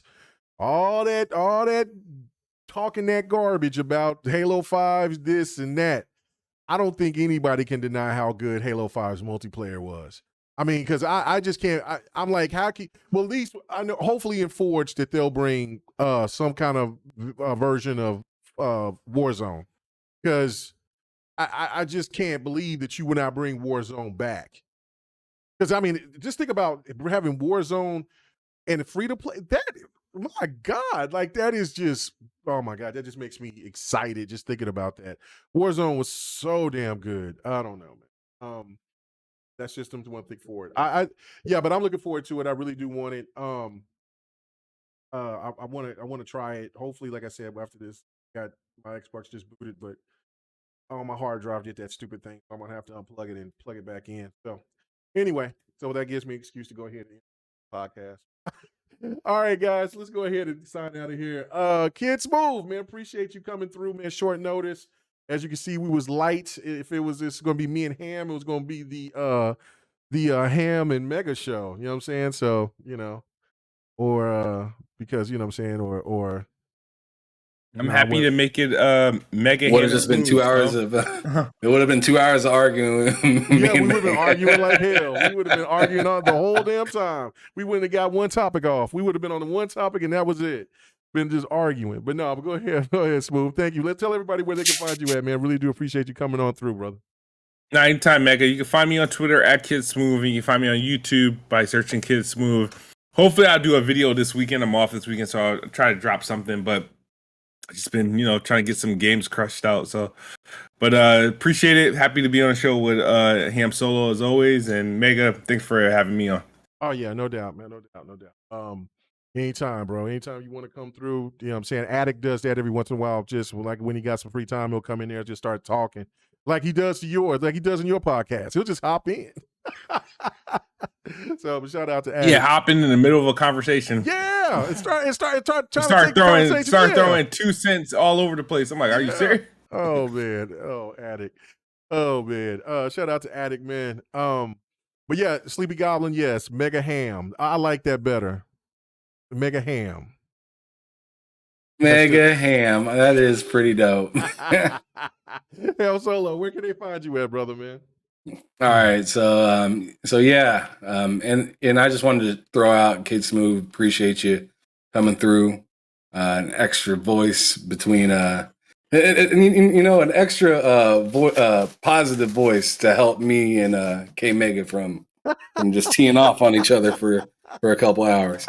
But anyways, yeah, you can find me here every Friday, 8 p.m. Central, the Lord's time, right? The Lord's time, right. And then 9 p.m. Eastern. But I also have my own channel, TSWS Gaming, where I do 2 interviews with different gamers, whether they're in the development side, just a gamer and don't do any kind of developing or creation, or content creators. I talk to all sorts of different people, Tuesdays and Thursdays. This Tuesday, I have Broken Games HDR coming on.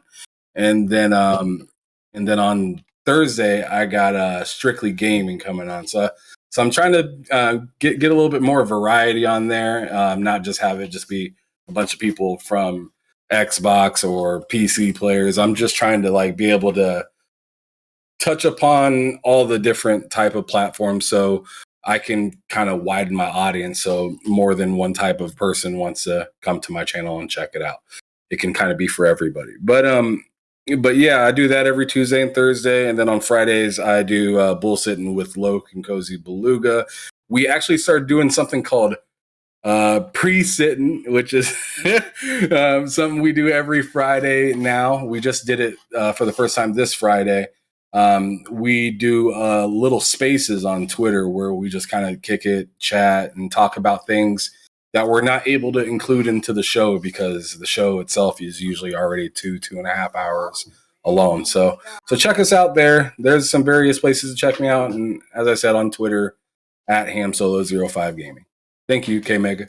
No doubt. And, I thought about doing a space every once in a while, like just throwing something out there, let these youngins know, these old vets, we could go out there and tear that shit up and own it, but we just let them have their little fun. But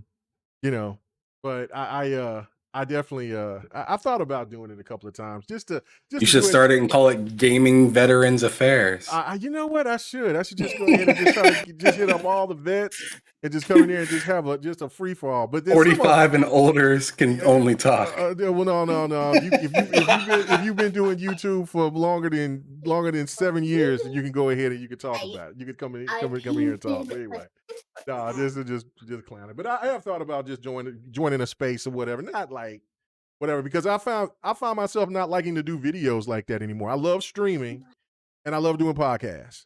But just like doing videos and taking the time, because it's just too much red tape going in there, because every time that I try to do something, want to be creative, then I always get hit with a claim for something. And I'm like, oh shit. Anyway, so and I kind of like, and I mean, it's fine for me just to go in and talk and just show stuff in the background and things like that.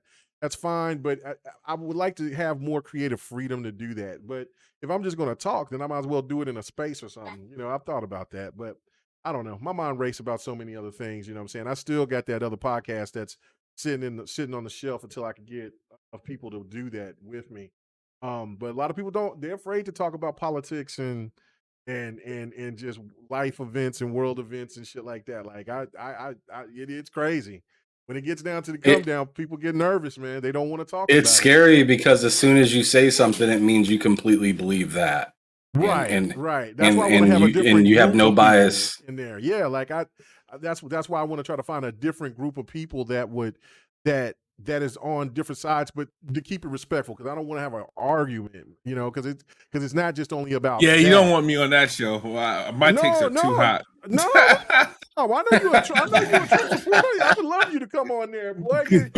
Oh man, he said too hot. You be in there talking about Trump. I'll be looking, shaking my damn head. This damn fool here, but I let you talk and give your points. I mean, that's what, and it's not only just about politics. It's about everything. It's about relationships, everything. I mean, it's just that when I thought we was going to get ready to do it, then people started backing out because the very first topic was about this woman.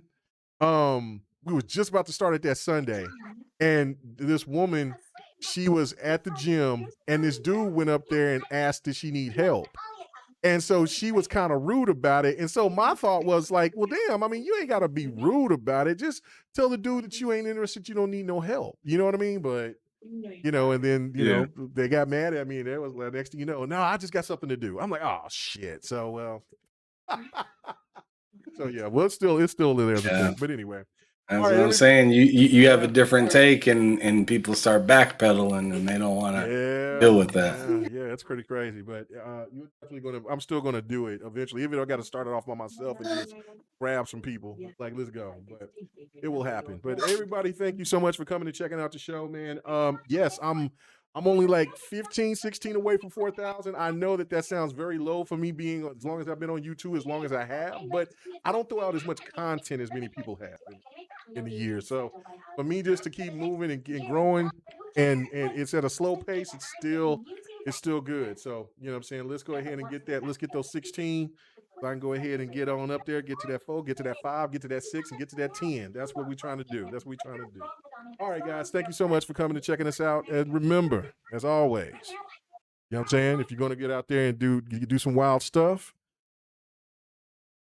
wear protection. Let's go. We out. Peace. Hey, thanks for checking out the GRG podcast.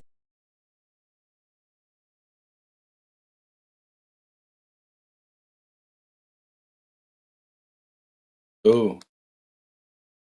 I've literally